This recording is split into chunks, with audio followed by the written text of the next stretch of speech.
Yesterday, Italy was ground to a standstill by a series of protests organized by the usual suspects: labor union, student union, far left, anti-capitalist, anti-government, and finally pro-something, pro-Hamas, pro-Palestinians, and also pro the flotilla that is going towards Gaza, the flotilla headed by the bride of Chucky, Greta Thunberg.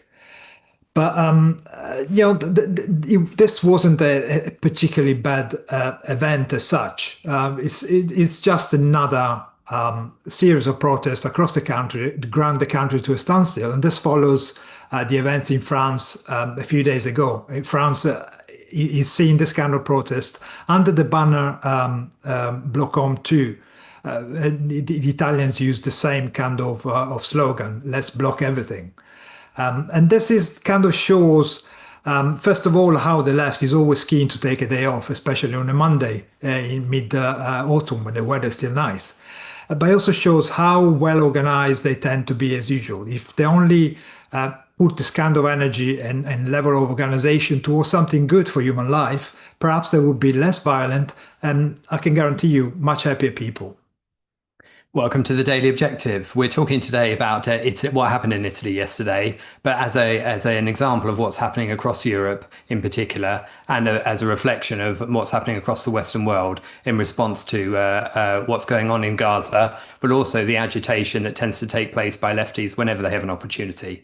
And certainly the hammer and sickle was a popular flag among those protesting, even before it turned violent in like the Central Station in Milan. And I think that's a key element that explains what's going on here. And of course, there were lots of groups within it, and unions and students were certainly a key batch of them. I mean, I would describe this really as a nihilist manifesto in action. Because when they actually laid out what they planned to do in advance, it was basically a nihilist charter, to be honest. Here was one example from one post I saw in advance of it. It said to shut down businesses, don't go to school, work and organize in the street, and carry out actions. And that's what they did, particularly in the Central Station in Milan, where they were throwing objects at the police, using the firefighting equipment to attack the police, breaking the glass of the station, basically occupying the entire forecourt in the entrance to the main station. The reaction from the politicians in Italy is exactly what you would expect. The usual, well, we think it's over the top, or we think you shouldn't do that. The left, in particular, bear in mind that the government in Italy right now is a center-right government led by Meloni, the first woman prime minister. The reaction of politicians was generally fairly muted, but of course, from the left, there was some very tenuous attempt to criticize the events, but also caveated with lots of, but there's stuff going on in Gaza. Oh yeah, poor Palestinian people. And of course, the Palestinian peoples are the least interested in what Italians do on a day off. Obviously, the Palestinian people were not in the thoughts of the people who were causing violence and destruction on the streets of Italy, because as the Prime Minister and the Deputy Prime Minister of Italy said, what good are these actions going to do to the people in Palestine? And of course, this follows a nefarious weekend where we're seeing the UK, France, Australia, Portugal, and Canada recognize the state of Palestine, effectively sanctioning October the 7th, sanctioning the people who created and perpetrated October 7th, slaughtering Jews. So, in a reality when anyone can stick a flagpole up their rear and declare themselves a state, the important thing to be recognized by the UN, well, kill lots of Jews. And I think what lots of the people on the streets were clamoring for, basically what the mob was clamoring for, was for Italy to follow the cowardice of those other Western countries by declaring Palestine a state. Instead of it's claiming that Italy is being cowardly by not doing so, when actually I think Giorgia Meloni is showing some strength in standing against the tide of appeasement of Hamas, which has been demonstrated by the likes of Macron and Starmer. But of course, the mob is when it doesn't get its way, it breaks stuff, and it demonstrates its true nature as a mob. And that's what we've been seeing here. They've been particularly blocking ports and railway stations, and ports in particular, because they were arguing that if you block the flotilla that's heading towards Gaza, then we will block everything in the country unless our demands are met. That was the gist of what they were saying. But of course, the flotilla itself is in a little bit of trouble. I mean, it's been gathering ships along the way. It left Spain with 20 vessels, picked up another 20 more in Sicily. But already there seems to be fractions at the top. And the bride of Chucky, as Marco likes to call Greta, she is apparently no longer part of the steering committee. She's moved from the main ship. She was seen dragging her suitcase along Tunis towards one of the lesser vessels because she's fallen out with the leadership. And why has she fallen out? Because some of the core elements of it have come to clash, which is things like the LGBTQ activism on board is not so popular with the Arab Muslim members on board the ship, who think that the imposing a cultural progressive agenda is unrelated to the Palestinian cause. So essentially, metaphorically, they've thrown the Queers for Palestine overboard, and Greta has gone to a lesser vessel as part of it. But despite all that, it certainly saw a lot of activity in Italy. Activity being the kind of inactivity that you see when there is industrial action, which is essentially what this was. I think what was really less comfortable to me in this kind of actions is the level of coordination you always see. This started in France, of course, in the far left area of politics in France, and is spreading slowly across Europe. Of course, stupid ideas seem to be spreading much better than good ones, and we've seen it a number of times. But again, this is the kind of level of coordination that follows the movement of the main leaders, and also the publication of literature or reports from UN and other organizations, which have been in the last few days pushing the agenda. There is a genocide in Palestine, there is famine in Gaza, and all this kind of stuff, which is definitely designed to bolster these actions. In fact, to promote this kind of action without necessarily calling for it, because that would be calling for violence. But the people behind it do not want to call for violence. They're just suggesting, if you want to go and smash a window or shoot a free speech advocate, go ahead. It's on your head. We didn't tell you to do so. And this is the kind of stuff of nightmare, really. This is exactly the exploitation of young children and young people, and people without much of an idea how to think.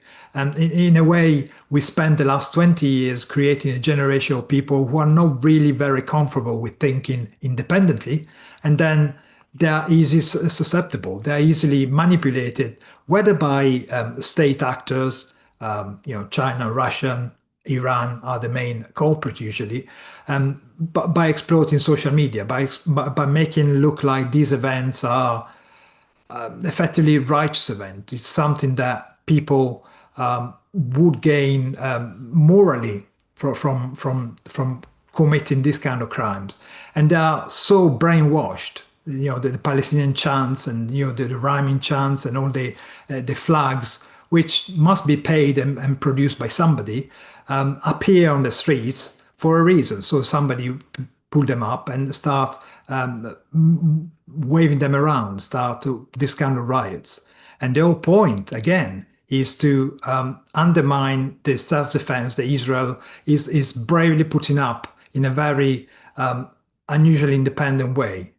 Israel has been showing lots of self-determination, of self-esteem and independence in the face of all the criticism it's been receiving from overseas and Western nations mainly. Thank you to Bonnie for your daily super chat. We appreciate it very much, Bonnie, as ever. And to Bull Moose for yours. Thank you. Very generous of you. Bull Moose says, I fear that these kind of mobs will actually trigger civil wars across Europe because of how many there are. They're getting more violent and daring. Yeah, I mean, they certainly are. And I think, to be honest, Bournemouth, this is a culmination of a series of trends which we've seen over the past few years, and various things are coming together. And you notice that in how these things play out. For example, it's got elements of the Occupy Wall Street movement to it. Of make sure you get in the street, make sure you're stopping the economy, you're stopping capitalism wherever you possibly can. It's got elements of Greta Thunberg's environmentalist movement and her "don't go to school" on a Friday, like she used to say to the kids for the environment. And of course, they dutifully got a free day off school and were keen to do just that in order to avoid school, no doubt. So it's got that to it. So again, it's manipulating the student and the youth apathy at every opportunity, and it's also got elements of the BLM stuff to it as well, with the reaction to the George Floyd, the riots of 2020 in America, for example. In Milan, there was lots of graffiti posted on, sprayed on Milan Central Station with ACAB, for example, all cops are bastards, sprayed.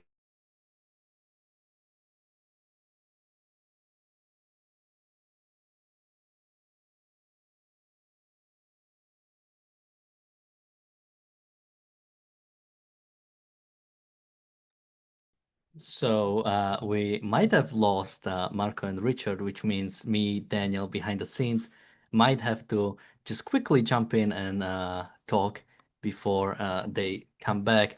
So I guess when it comes to these sort of protests that are coming out in Italy, one of the biggest points I would make is how, in a sense, how quick it was. Basically, the Prime Minister of Italy has said that, or has declared that she wouldn't recognize the Palestinian state, and immediately you had basically like a bunch of people, pretty much the whole society is going to the streets, right? And what is really surprising about that is Italy has absolutely no hand in the Israeli-Palestinian conflict, right? They do not have any ties to it. They do not have any interest in the region beyond sort of like the collective interest of maybe EU nations in sort of securing the trade in the area. Yet that is what is completely taking over the whole narrative.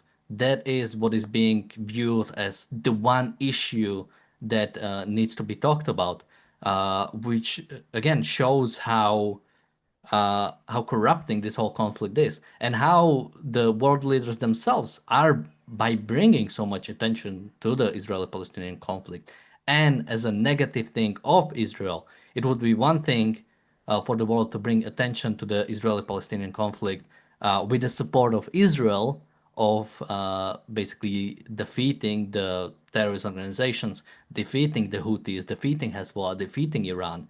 But no, the world is coming in together, and the people are coming in together in many Western countries to oppose Israel, to so-called stand up to Israel, to boycott Israel.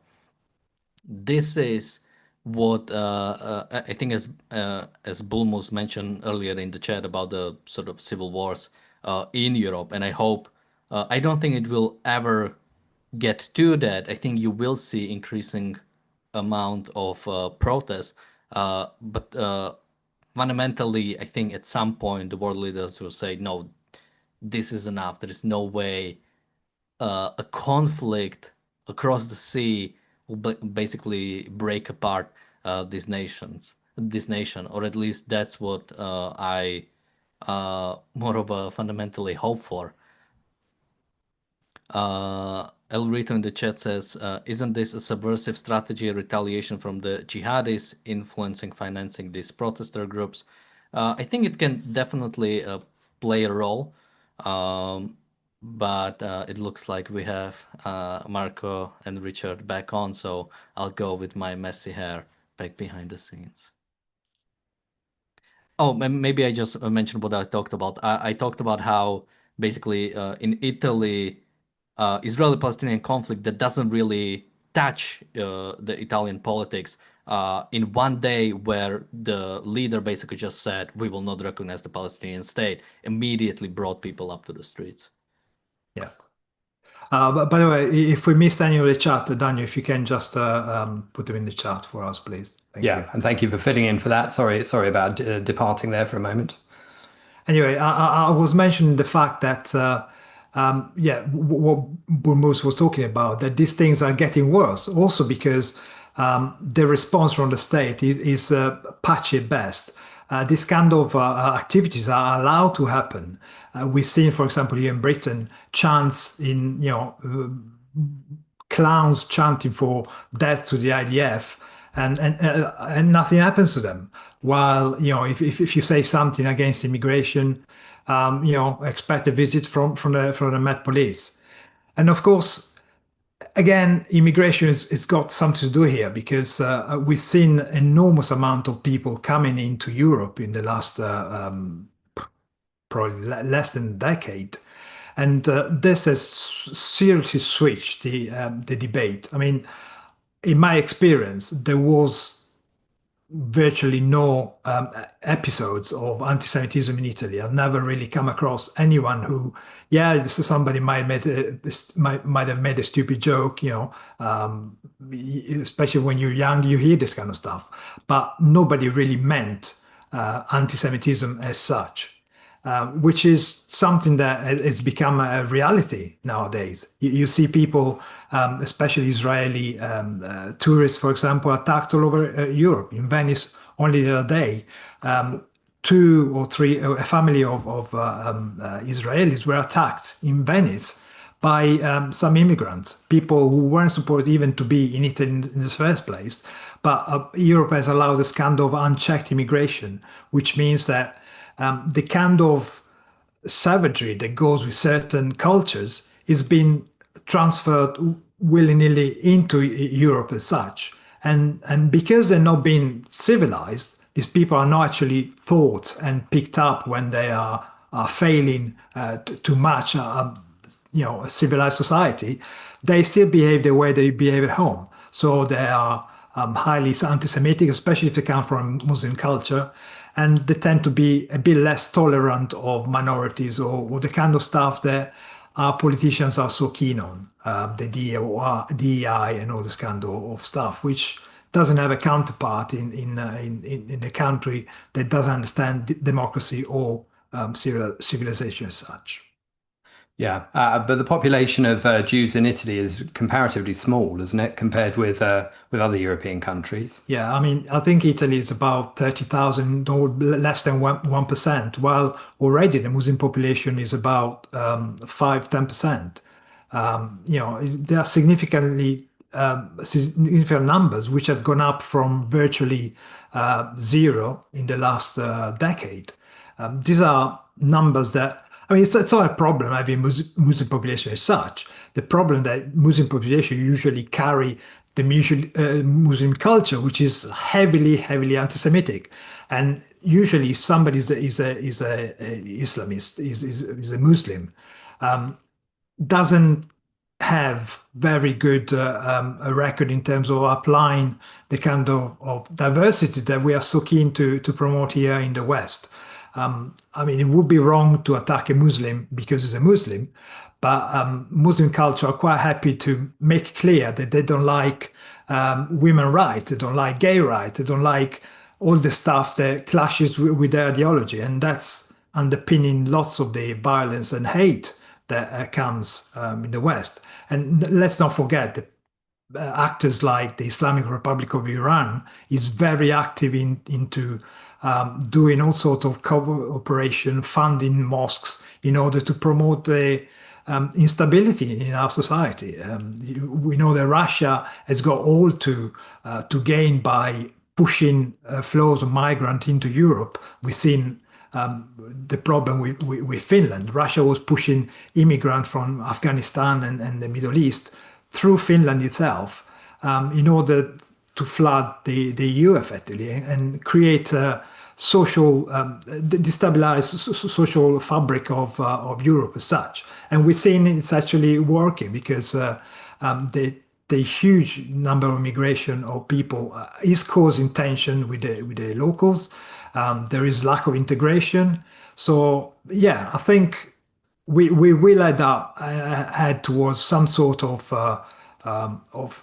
social unrest. I hope it's not going to be a violent thing. I hope it's going to stay on a more debate kind of thing. But I haven't got much hope for that. And certainly the events of yesterday are going in the opposite direction. When you see on the streets of Turin or Naples the burning of pictures of Netanyahu and Meloni, for example, and in some places the burning of the US flag as well. I mean, you know what a set of agitators there are involved in that as well. Bulmis has come in with a second super chat. Thank you, Bulmis, who says, I have to ask why none of these countries are willing to admit when protests turn into riots. Don't they know what civil unrest is?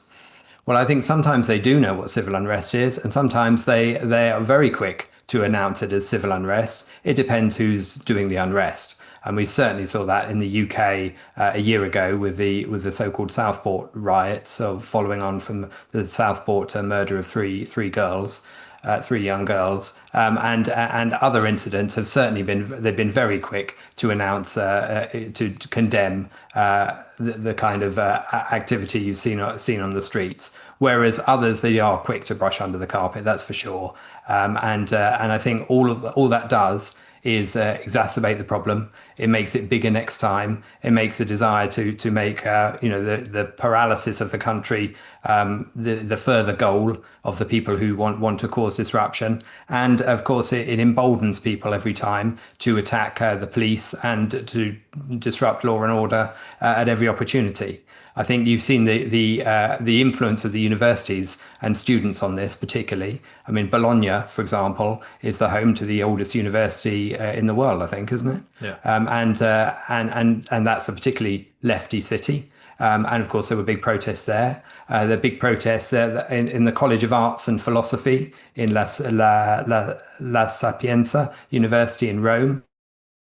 An Occupy movement on the campus of that university, which is obviously in Colombia and other places across the world where there's a lot of second-handedness going on, where students want to be part of some sort of protest, they don't care what, and if that involves tents and sitting in and breaking things and following essentially Greta's example of causing disruption and getting to the top of the podium that way, that's what they're going to try and do. So there's plenty of that going on, as of course also with dock workers who are typically very unionized and very prone to disrupt the traffic of shipping when they can, and they've come out very quickly to use this as an excuse, quite frankly, in many cases, and try and disrupt the ports of Livorno and Genoa, for example.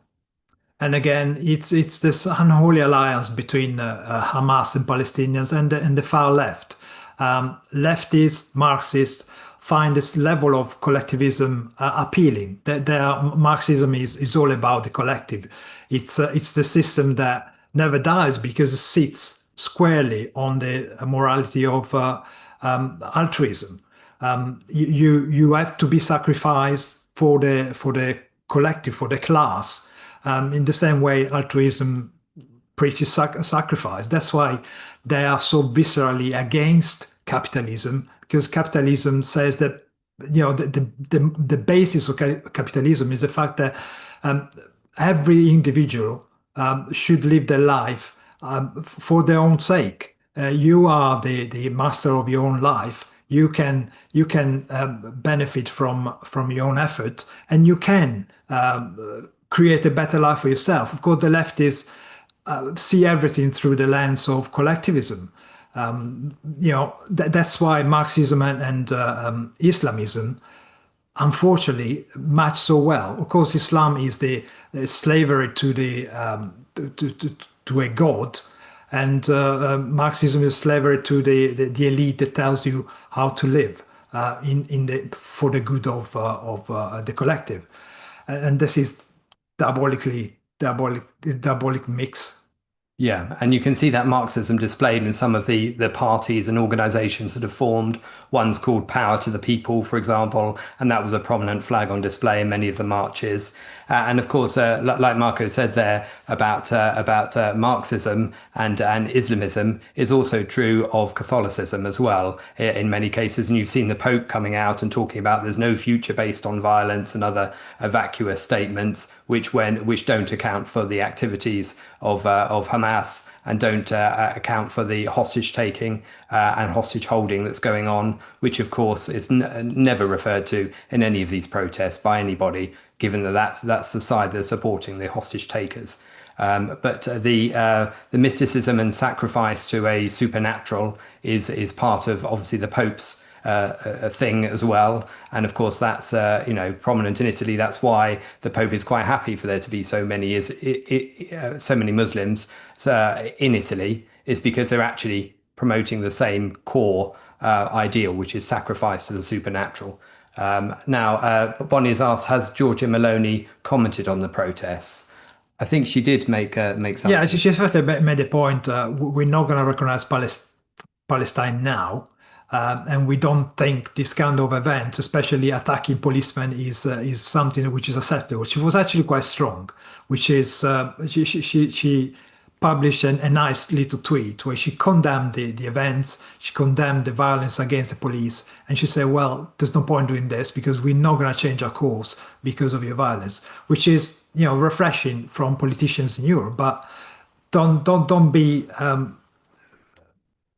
fooled by this. I mean, they say the right thing, but not from a moral stand. They just happen to stumble on the right stuff to say, mainly because, as I mentioned earlier on, being a center-right government, they go against whatever the left says. If the left says yes to Palestine, the right obviously says no.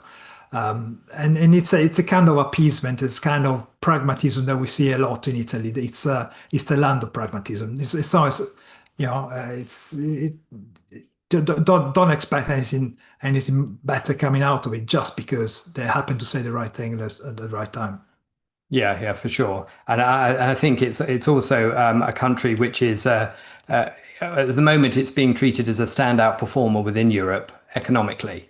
And it's doing better than most, but that says more about how lousy the rest of Europe is doing than how great Italy is doing at the moment. But the fact that Italy is promoting the wealth visas and the chance for people with money to go and live and work in Italy and encourage it, and not taxing wealth to the same extent that other countries like France and the UK are doing, that's a good thing. But it's also again part of that general temporary pragmatism that could change either with the next government, next decision that Meloni makes. But of course, all of those left agitators, the unions, the left, all the Marxists, all they want to do is disrupt the economy. They'd rather Italy wasn't doing so well and Meloni didn't get any credit and the centre right didn't get any credit. So they're happy to destroy and disrupt with that motivation as well. Never mind whatever they may or may not think sincerely about Palestine or not. So that's a brief summary of what's been going on. It's messy, and it's not over, and I'm sure we're going to see more of it, aren't we? Yes, in the same way we see people, pushing the Palestinians' line, like our friend Owen Jones. We're going to talk about him after this in the reality show. Yeah, the title of which is "The Triumph of Owen Jones' Will." And we'll certainly be discussing that and showing you he's been to Palestine. We'll show you what he said when he was there. We see what he means by Palestine for a start, and we'll make absolutely clear what our position is, as will the other guests on the reality show. So please join us for that as well. Thank you to our super chatters. Thank you for watching today, and we'll see you shortly in a couple of minutes for the reality show. Cheers. Thank you. Bye.